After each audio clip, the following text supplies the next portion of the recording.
안녕하세요. 판교 김부장입니다. 드디어 내일 빅히트가 코스피 시장에 상장을 진행합니다. 올해 공모 시장이 참 이슈몰이를 하면서 흥행이 참 많이 됐었는데 과연 빅히트도 내일 따상이 가능할 것인지, 그리고 청약받은 수량의 매도 시점과 새로 매수하려는 타이밍에 대해서 정리를 해보도록 하겠습니다. 우선 빅히트의 경우 공모가가 13만 5천 원입니다. 공모가 밴드 사이에서 최대 가격으로 결정이 되었고요. 기존 SK바이오팜과 카카오게임즈처럼 엄청난 증거금이 몰리면서 일반 청약 경쟁률이 평균 601대 1을 기록하면서 흥행에 성공했습니다. 어차피 흥행에 성공한 청약의 경우 수량은 얼마 받지 못하지만 무조건 수익이 발생할 수 있기 때문에 사람들이 더더욱 관심을 가지는 것 같습니다. 일단 공모가 기준 빅히트의 시가총액이 약 4조 8천억이 되는데요. 이미 공모 가격만 봐도 3대 엔터 회사의 시가총액 총 2조 9천억을 넘어서고 있습니다. 거의 BTS라는 그룹 하나만으로 정말 대단하다고 할 수 있겠습니다. 그럼 이렇게 청약 흥행에 성공한 빅히트의 상장 이후의 주가 흐름은 어떻게 진행이 될까요? 일단 내일 많은 사람들이 관심을 가지는 따상 여부가 가장 중요한 포인트가 될 것 같습니다. 따상이라는 것은 공모가의 두 배 가격으로 시초가가 결정된 뒤에 그날 바로 상한가를 가는 것을 따상이라고 하는데요.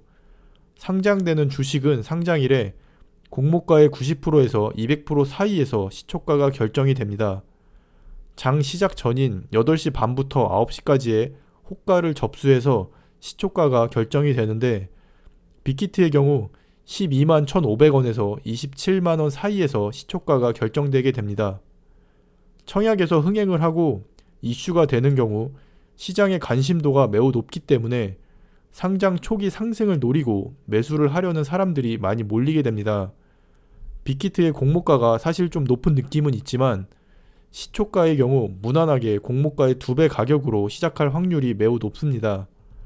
그럼 27만원에서 시초가가 결정이 되는데, 그리고 바로 상한가를 가서 따상을 한다면 주가는 35만 1천원이 됩니다.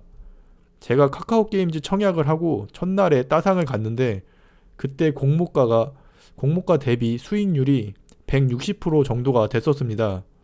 이렇게 인기 청약의 경우 높은 경쟁률로 인해서 받을 수 있는 수량은 적지만 수익률이 높은 것이 특징입니다. 그럼 상장 첫날 따상을 했을 경우 다음 날도 상한가가 나올까요? 올해 공모 시장에서 인기 있었던 SK바이오팜과 카카오게임즈의 경우 상장 첫날에 따상을 가고 다음 날도 바로 상한가를 갔습니다. 빅히트의 경우 상장일에 따상을 할 가능성은 매우 높지만 과연 그 이후에 상한가가 나올지는 좀 애매한 포지션인 것 같습니다. 따상을 한다면 시총이 약 12조 5천억 원이 되는데 과연 이 시총에서 또 상한가로 시총을 올릴 수 있을지는 좀 힘들어 보이기는 합니다. 일단 정리를 해보면 예상으로는 내일 시초가의 경우 공모가의 2배로 결정되는 것은 거의 확실하다고 보고 있으며, 이후 상한가의 경우 높은 확률로 가능할 것이라고 보고 있습니다. 하지만 만약 따상을 했을 경우에는 다음날 상한가는 좀 힘들다고 생각이 됩니다. 물론 최근 공모시장 분위기로 봤을 때는 한 번 더 상한가를 갈 수도 있겠지만 아무래도 시총이 좀 부담이 될 것 같습니다. 자, 그럼 내일 상장되는 빅히트의 매매 전략을 정리해 보겠습니다. 일단 청약으로 받은 수량의 경우 내일 따상이 나온다면 수익을 보시고 정리를 하시는 것을 추천드립니다. 아무래도 가격이나 시총을 기준으로 봤을 때 초반 상승이 오래 지속될 것 같지 않아 보이므로 안전하게 첫날 따상에 정리를 하시거나 하루 더 지켜보고 다음날에 정리를 하면 되겠습니다. 빅히트의 상장 기대감으로 장기 투자를 하겠다면 사실 상관은 없지만, 그게 아니라면 상장 초반 급상승 시에 정리를 하시는 것을 추천드립니다.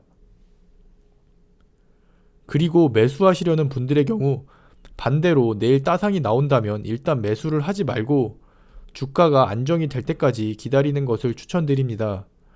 어차피 상한가가 나온다면 물량이 없어서 매수를 할 수도 없겠지만 일단 바로 상한가가 나온다면 이제 그 이후부터는 사실 폭탄 돌리기나 마찬가지라고 볼 수 있습니다.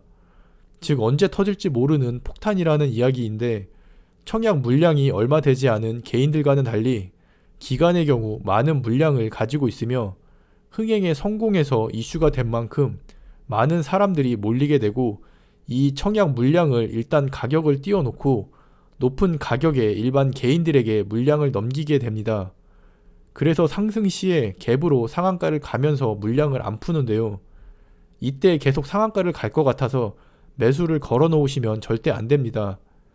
물론 계속 상한가를 갈 수도 있겠지만 거래량이 없는 상한가는 그냥 가격 올리기 용이며 언제든지 물량을 던질 수 있습니다. 특히 빅히트의 경우 가격이 높기 때문에 상장 초반 상승이 오래 갈 것 같지 않으니 특히 더 조심을 해야 합니다.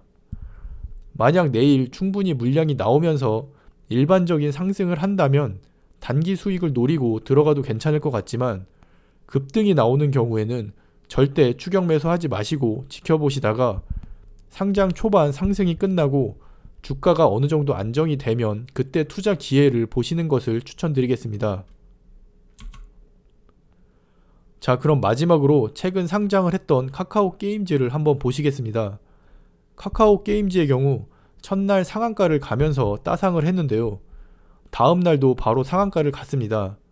첫째 날과 둘째 날 모두 물량이 거의 풀리지 않았는데 그 다음 날인 셋째 날에 갭상을 못 가고 거래량이 터지면서 상승을 조금 하다가 바로 밀어버렸습니다. 이날 거래량을 보시면 아시겠지만 첫째 날, 둘째 날에 상승을 시켜놓고 셋째 날에 물량을 넘겼다는 것을 알 수 있습니다.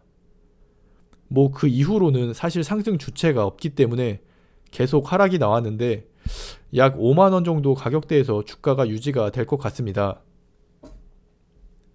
카카오 게임즈의 경우 SK 바이오팜보다 빠르게 물량을 넘겼는데 이미 개인들이 상장 초반 상승을 경험했기 때문에 이번 빅히트의 경우에는 초반 상승이 더 짧아질 수도 있을 것 같습니다. 어쨌든 안전한 투자가 제일 중요하기 때문에 이렇게 급등할 때 추격 매수하는 부분을 조심하시기 바랍니다. 그럼 오늘 하루도 수고하셨고요. 모두 대박 나시고 부자 되시기를 바라겠습니다. 감사합니다.